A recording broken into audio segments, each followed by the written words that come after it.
noise.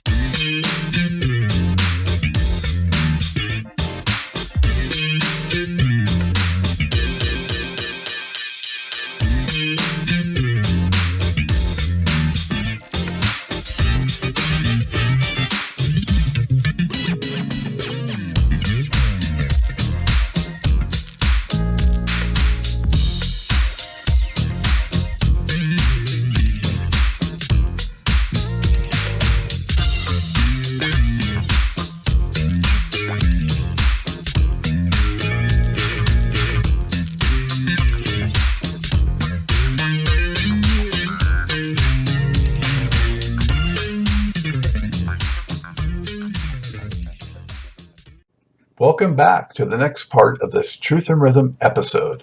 Be sure to subscribe to this channel. If you've already done so, please share it with friends. Also become a member by joining Truth and Rhythm on Patreon, or consider donating at funknstuff.net. Thank you so much for your interest and support. Enjoy. You know, in looking back at your guys' career, I was amazed that that first record had 6 singles. I think out of 10 tracks, 6 of them were singles. I mean, that's just incredible. MCA was just working that for you guys. Yes, they worked that record.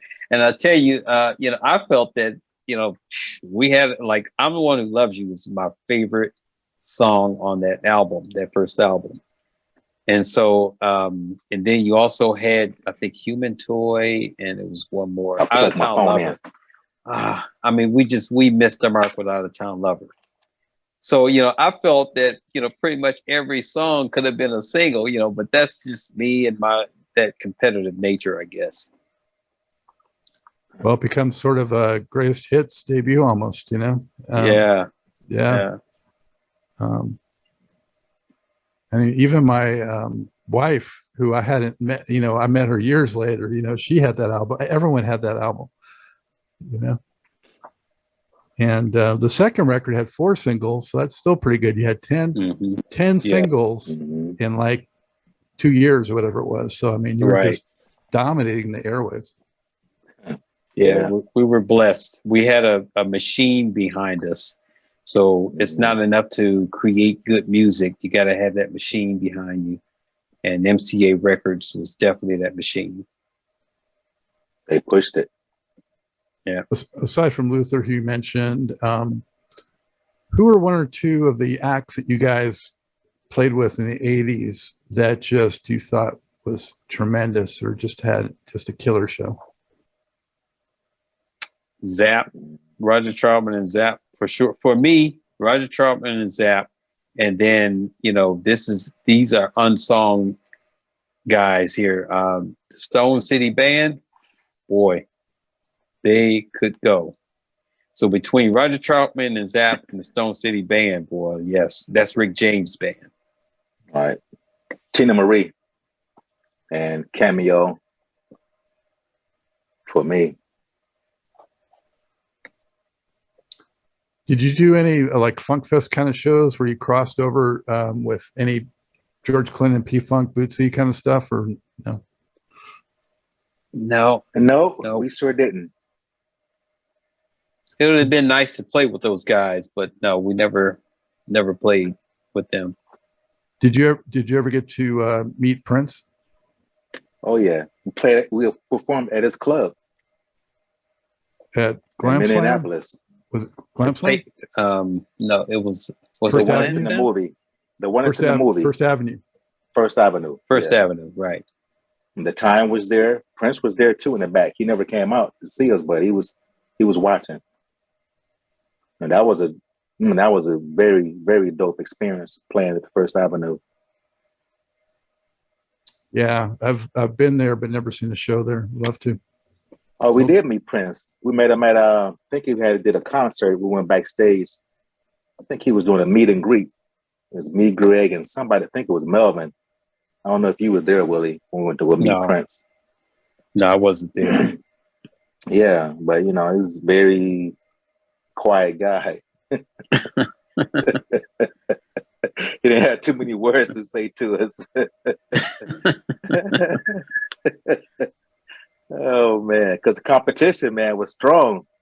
Yeah. Competition, You boy. figure some of the folks we ran into, like Luther, who shared a bunch of information, like Roger Troutman and Zap, who shared a bunch. In fact, our bus burned down one time, and our equipment, Wow. got damaged. They Right. let us use their equipment. We were on the same show that night, and they let us use their equipment. So that was, I mean, that's phenomenal for us. So Right. things like that, you get artists, you run into artists that will just, help you out and show you the ropes, and others who are just reserved, and you got to respect it. They may have went through something, or with somebody, and you just never know. So you still respect them because of it. Yeah. Well, you hear all kinds of stories, the good ones and the not so good ones, Right, exactly. of tour mates. Oh yeah. Sometimes they'll sabotage you, sometimes they'll help you, right? Right. Yeah, we've been sabotaged. Right. I'm not going to mention them, but we done had the plug poured on us. We plan, and then there's no sound all of a sudden. Mm-hmm. Yeah. That's because you were too hot, or maybe playing a little longer than they wanted you to, or both. It was kicking butt. Period. Yeah. Yeah.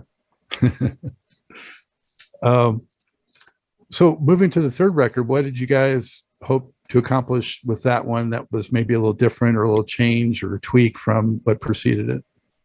Rough and Ready.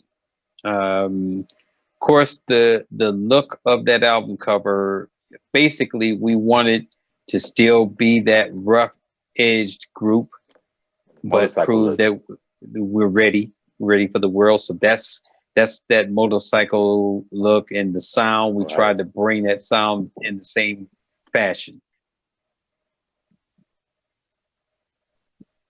So that was internally within the group. You guys decided you wanted to go in that direction, or was the label making suggestions, or did you have management that was making suggestions? Or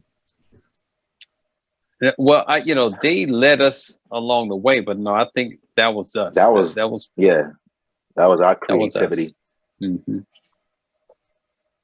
And so at that point, you were getting some hip hop influence, right? And absolutely, maybe a little touch of New Jack Swing and that kind of stuff. I was just about to say that New Jack Swing. Yeah. I went and got the same drum machine that Teddy Riley uses, called a Korg DD1. I went and got the same drum machine so I could mimic that on a song that we did called My Girly. So thanks, Teddy Riley. Did you guys meet him? Oh yeah. Yeah, we've met him. We've done a bunch of shows with Guy and Blackstreet. How'd you feel about the reception of that record? I mean, that song did well, but the record didn't overall do as well as what came before. Right. I think for the most part, that particular sound was very hot over in like the DC, Virginia area. And so it was very influential in that area, but elsewhere, not so much. So I think that's why that song didn't do as good. And plus, I think MCA started focusing elsewhere as well. Right. They definitely, that machine started turning in a different direction. They didn't put the marketing dollars behind that to push it. Right. Did they have some changes in the ranks and things like that? Is that part of that? Yes. So there were a few guys who went on to do other things. I believe at that time, Gerald Busby went over to Motown. And Lowell Silas, he went over to head his own label, Silas Records. So, not only was MCA going in a different direction, the people who were initially heading our direction were no longer there. So just a host of different things kind of happened, which is why I give a lot of credit to the machine, especially when we first kicked off, because it's important. Definitely. Yeah. One record that didn't chart, I guess, Shame was pretty funky. I liked it on there. Mm-hmm. Oh yeah, Greg. That was Greg's song. Greg Potts did Shame. And you know how he got the idea from that song came from. I know you know MC Hammer, right? Mm-hmm. So MC Hammer had this drum machine. So Greg got the same drum machine, and that's where he got the influence from to do Shame. It's got that same kind of sonic sound to it. Yeah. And were you guys still regularly touring at that point, or had you come off the road? Well, we were still touring. I tell you, the managers that we were with, they were the same managers who managed New Edition. And if you know about New Edition, they always work. So they kept us working as well. So we kind of had to write and create on the road, which was cool because we went and bought our own little small, like the drum machines. And, that's when things began to turn from analog to digital. So we were getting computers to start recording, just different things like that. So it was still cool, but yes, we definitely had to write on the road. And the next record, 91, that was your last for MCA, Straight Down to Business. Right. I felt like that was a little bit more back to where you had come from, whereas the Rough and Ready was a little bit like of a departure. Mm-hmm. Yes. I think we're definitely the influences had changed for sure. Sounds had changed, so we were still trying to just stay relevant in all of that, right. From a writing perspective. So that's what you heard. Yeah, a little bit of like the heavy D kind of like vibe. Right. And some of that. Yeah. Yes. Yeah. Yes. It definitely had a hip hop appeal to it. Mm-hmm. A lot of body comes to mind when you mention Heavy D. That was one of the songs that definitely had that, and of course that was never released, but I think that would have did fairly well. Yeah. So what happened then? I mean, how did you guys take moving on from MCA, and what was happening with the group at that time? Well, management. Yeah, there was a lot of things turning. Okay. Moving on from MCA was gonna be okay because we had other offers on the table. We had a big offer on the table. No, we had a gigantic offer on the table. And the lead singer decided to do something different. So he left us. Yeah, so he had influences from a business perspective that steered him to go solo. We respected that. We felt that he could have went solo and plus still stayed with the band and took that multi-million-dollar deal that was being placed on the table. Instead, he went solo and kind of left that deal where it was. So that was pretty much the beginning of the end to the reign, if you will, within that era. Yeah. So he ended up doing only one solo record, or did he do more than that? He did two. Yeah, he did two. One was released off MCA, the other one independently. Yeah. So, but only one with the MCA deal. Right. Yeah. And then you guys did one sort of independent too, right? Without him. We did. We did more than one. Well, in the 90s, right? Oh, in the 90s. Right, okay. in the 90s, yes. And you connected with Jay King for that, right? Yes. We released, that was toward the end of the 90s. Yes, we released a song that was distributed through MCA through a label called Thump Records. And yes, Jay King engineered that. Okay, yeah, that was the one in 2004. Freak the World was 96. Right. Wow. Yeah. Freak the World, you guys were really wanting to like get a lot off your chest that you couldn't do previously on that one, right? Right. Hey, we did a lot. Yeah. We did a whole different stuff. Yeah. That was a fun record. Yeah. Oh, you had a lot of interesting collaborators on that one too, right? Yes. Oh, Yes, yeah. we did. That was the goal, pretty much. We wanted to get different genres of hip hop, R&B, R&B. Yeah. you know. So we tried to cover the whole gamut, pretty much, of that era. How long? I get the sense like that was like a while in the works before you got it out, right? There was a bunch of curveballs being thrown left and right, to get that finished. So we finally just settled on what we had, because we recorded a bunch of tracks, but we settled on what we had and just went on ahead and released it.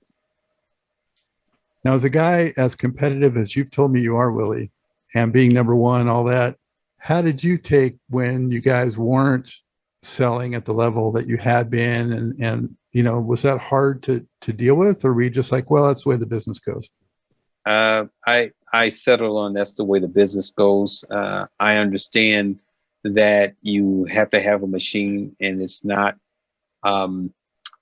enough to just have good music. It's not enough to just have good musicians or just be good. You also have to have, other things at play and churning in order to be successful in this business. And when you don't have them, you just got to accept that and keep it moving, continue to recreate. Right. Ultimately, the process and the creativity and what you do musically is most important, right? Absolutely. Yeah, correct. You got to do it for your heart and soul first. Right. Yeah. Right. Correct. Mm-hmm. And what about in terms of performing? Were you guys still performing without Melvin in the 90s and into the 2000s? No. We didn't perform again until Melvin decided that, I guess, the career path that he was on wasn't working either. So we decided to kind of get back together back around the 2004 time frame. And we started doing shows again together. So yeah, prior to that, no, we didn't do any shows. Go ahead.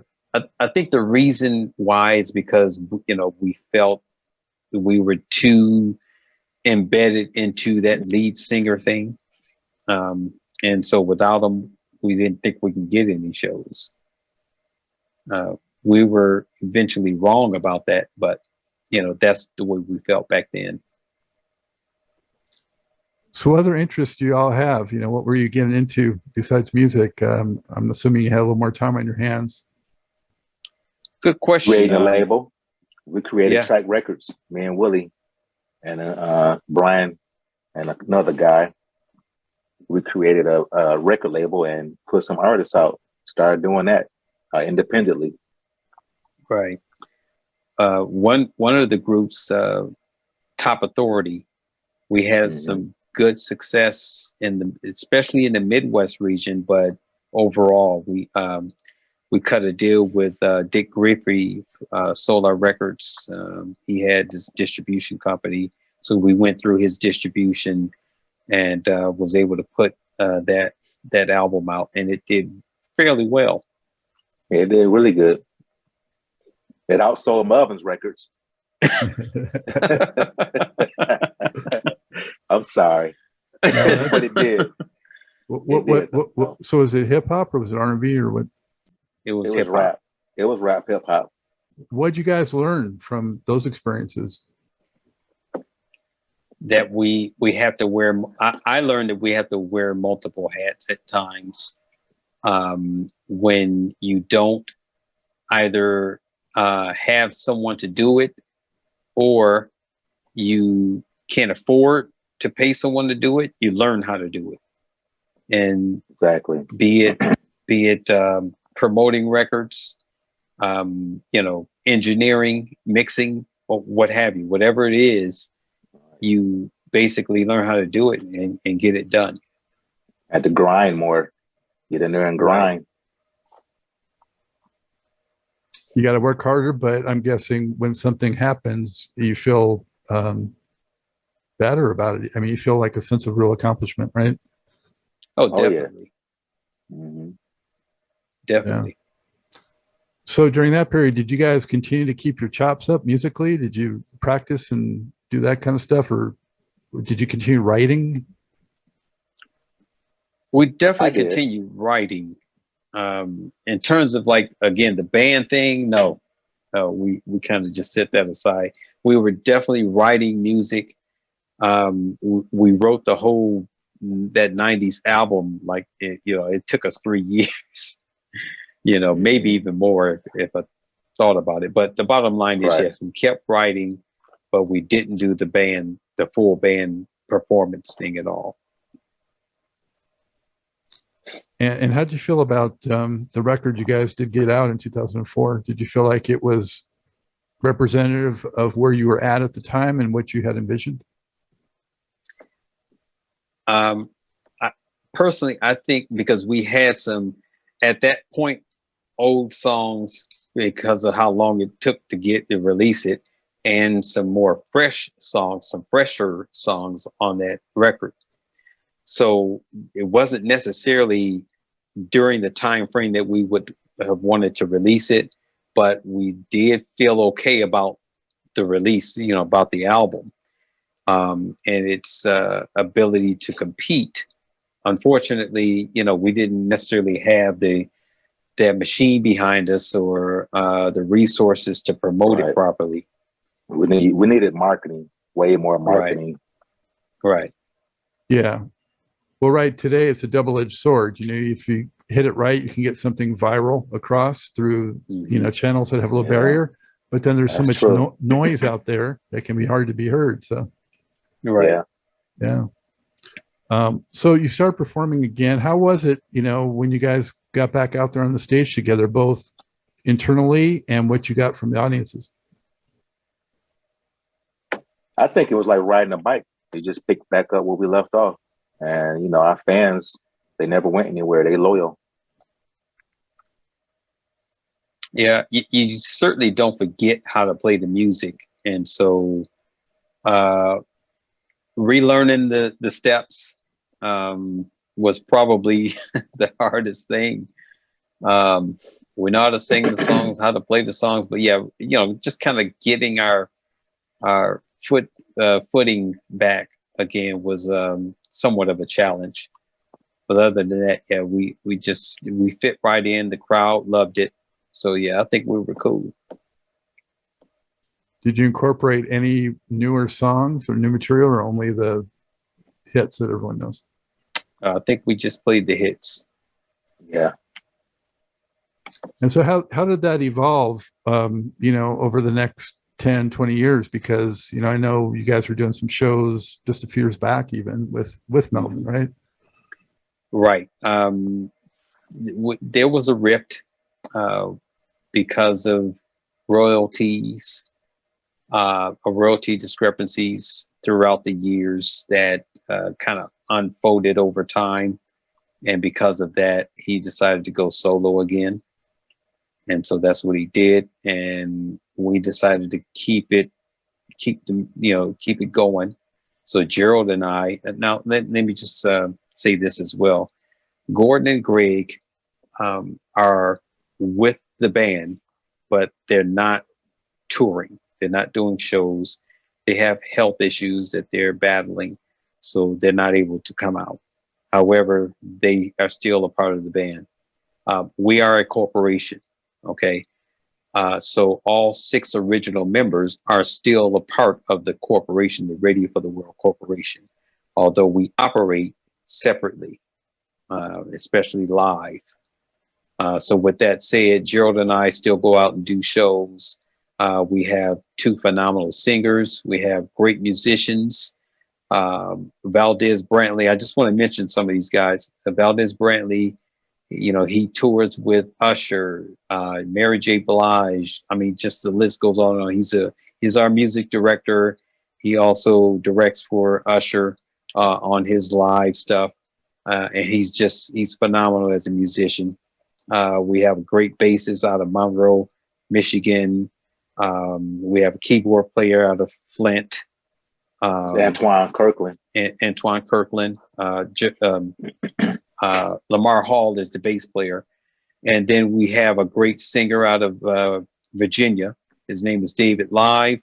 And we're bringing this, basically, we're tapping into new talent as well. So we have a female, she goes by the name of P. Illy, that we're introducing. So we're starting to bring her out and let her do a few songs. And we'll be releasing some material on her as well. And for fans, you know, are the other guys using the band name at all besides you? Is it, or you're only using the band name? Yes, we went to court about this, and the judge decided that any member, any shareholder of the corporation is able to use the name. You know, I disagree with that. I think, you know, I'm a shareholder of Apple. I'm a shareholder of Facebook/Meta. I don't get to use that name like as I feel. However, the judge decided that's how we need to run our corporation. So be it. So we find ourselves in competition with the lead singer because of this, and that's okay too. You know, we're just gonna put out a better version of Ready for the World than he will, and that's where we stand with it, and that's what we've been doing. And so, to what extent has this new version of Ready for the World performed to date? We've done shows consistently without Melvin. We're rebranding ourselves, so we're putting 2.0 on that because of the additional singers that we're going to be showcasing. So we do want to make that distinction that there's something different about this. Yet we're going to play the hits as we recorded them. So that's what they're going to hear.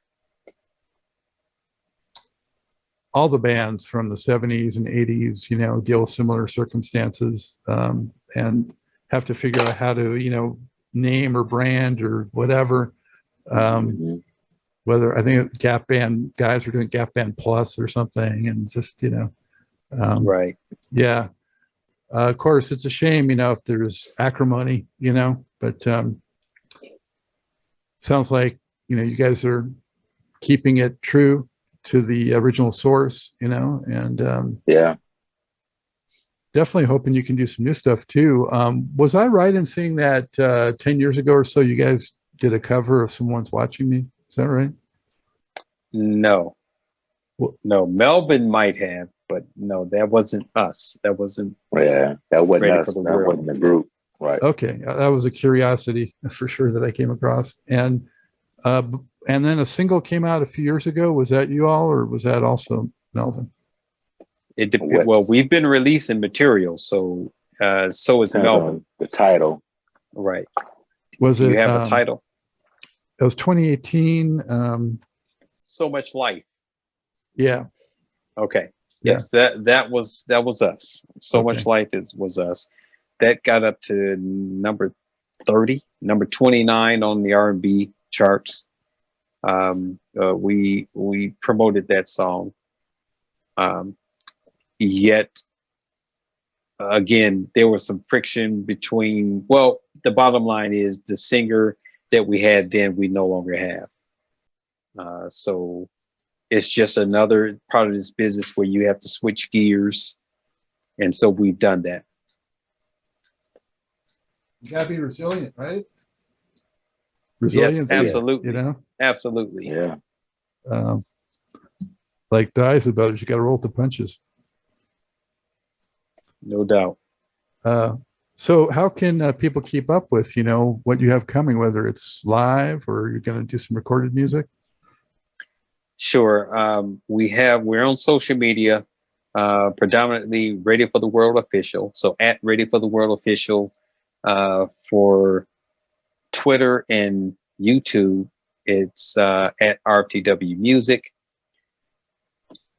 Website, readyfortheworld.com. And in terms of keeping up with the concerts, bandsintown.com. And you can go out there and you'll see where we are. Plus, you can go to our website under events. As a matter of fact, we're revamping our website, so we should have that up by next week. It's up already, but the new website should be up by next week. Okay, the existing website looks pretty good to me, so yeah, looking forward to it. Yeah, it's going to be better. Oh yeah, way updated. Yeah. I'm sure, the fans out there are going to appreciate so much you getting back out there and keeping those songs going. I mean,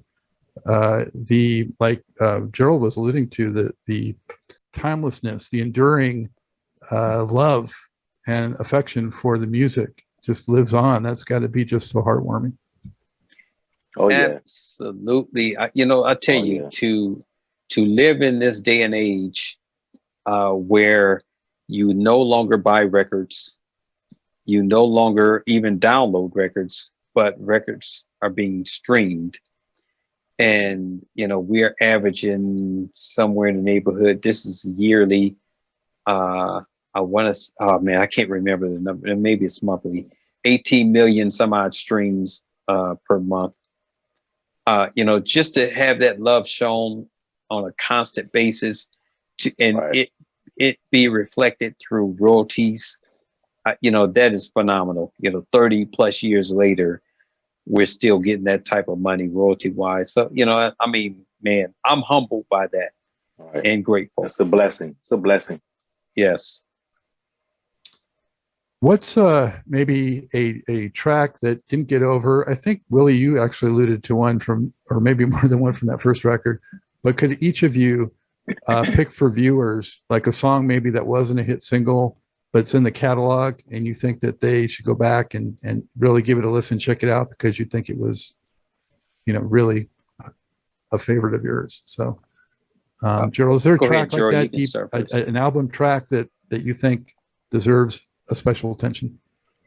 Some People Don't Care. I'm gonna say that. Go check that out on the first album. It's entitled Some People Don't Care. It's funky. It's nice. Check it out. Some People Don't Care. Sounds good. And for me, again, I'm gonna say Out of Town Lover. And I'm also gonna, from the fourth album, I'm gonna say Lotta Body. Why that one? Just because the groove? I think it just missed the mark. I think everyone around that record, they missed the mark on that one. I thought that would have been almost as good as Sheila, if it had the machine behind it and it had everything, It'll have your head bobbing like the Beyonce song. It'll have your head bobbing like that.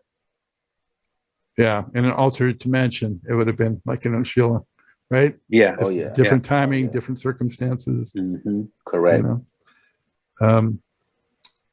And what is your favorite song to perform live?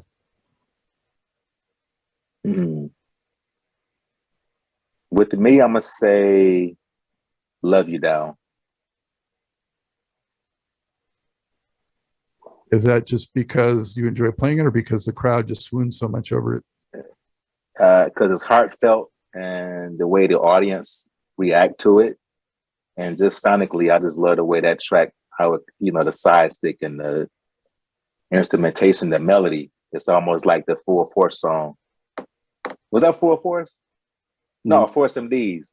Force MDs. Yeah. Tender Love. Tender Love. Yeah. So all that just tie in together. It's like, man, that's mine. I would have to agree. I mean, I can give you some songs that I have fun on stage with, but I think Crowd Satisfaction is probably the best high. And so, and Love You Down is probably that song. So I'll go with that as well. Do you think Ready for the World gets the credit and attention nowadays that it deserves? No, they need to call us to do some award shows, to do some presentations, to do some verses, to do something. So to that, I'm going to say this: the artist, yes, the artist gives us love, but the industry doesn't. Correct. And there's a difference. So I think that's what it is. That's what Gerald's talking about. Correct. You know, they can show us a little, the industry can show us a little bit more love, but the artists definitely, I mean, you know, all the Much love. remix, Right, sampling, you know, yeah. And then when they see us, they showing love. I mean, so yeah, you know, artists definitely give us that respect. Exactly. And back at them too. My last question for you guys is, you know, what are you each most proud of accomplishing in your musical career?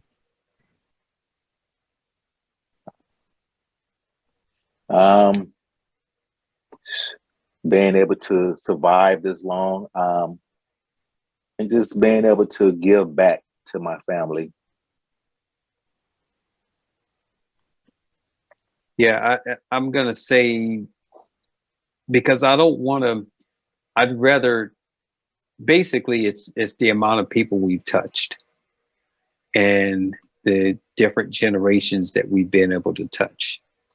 When I run into someone who either recognizes me or learn who I am, they tell me their parents used to listen to their music, so they listen to you know, our music, and you know, I mean, that type of love, that impact, you know, I think says a lot, and that's probably the greatest accomplishment, is Facts. how many people we've been able to touch. Facts. Yeah. Yeah. Well, when it comes down to it, that's what it's all about, right? Absolutely. Exactly. Yeah. Is there any other message you want to get out to your fans before we wind this up? Just stay tuned for the new Ready for the Real 2.0 that's coming out. We got stuff out there now, but we got new stuff coming out with new artists, new lead singers, and look for our upcoming shows. We got one coming up in August in Long Beach, August 20th. Seen a lot of good shows in Long Beach. I'm from LA, yeah. so yeah. Oh yeah. Oh yeah. Went to a lot of funk fests in Long Beach. Okay. Yeah. Wow. Rick James back in the day. I saw the Prince Time Vanity 6 show at Long Beach. Oh, sweet. Yeah. So sweet. Well, we're definitely going to keep our eyes and ears open for that. And, you know, thank you guys so much for doing this. And thank you so much for all the music through the years too. Well, thank you. Thank you for having us and keeping that music alive, because that's really what it's all about. Keeping it alive. We appreciate it. Definitely appreciate that. I hope you enjoyed this episode of Truth in Rhythm. A big thank you goes out to our guest as well as to you, the viewer and listener. Also, much gratitude to Pleasure for supplying the show's funky opening and closing music. As a reminder, you can always access the complete list of linked shows by episode at funkandstuff.net. I urge you to support this program and receive the extra benefits along with that by subscribing to the Funk and Stuff channel on YouTube and sharing it with funk, R&B, and jazz lovers, joining Truth and Rhythm's membership program at Patreon, submitting a donation at funkandstuff.net, buying Everything is on the One, the First Guide to Funk book at Amazon, shopping at the Funky Things store for cool merchandise at funkandstuff.net, and linking through funkandstuff.net for all of your Amazon purchases. In addition, if you're an artist or anyone seeking proven, results-oriented professional marketing, PR, writing, or editing consultation or production, check out the media services section at funkandstuff.net. Also, I encourage you to drop me a line at scottg@funkandstuff.net. I love the feedback, suggestions, guest requests, appearance and sponsorship inquiries, and just talking about my favorite subject, groove-based music. For now, and as always, this is Scott Dr. GX Goldfine saying, keep on vibing to the rhythm of the one.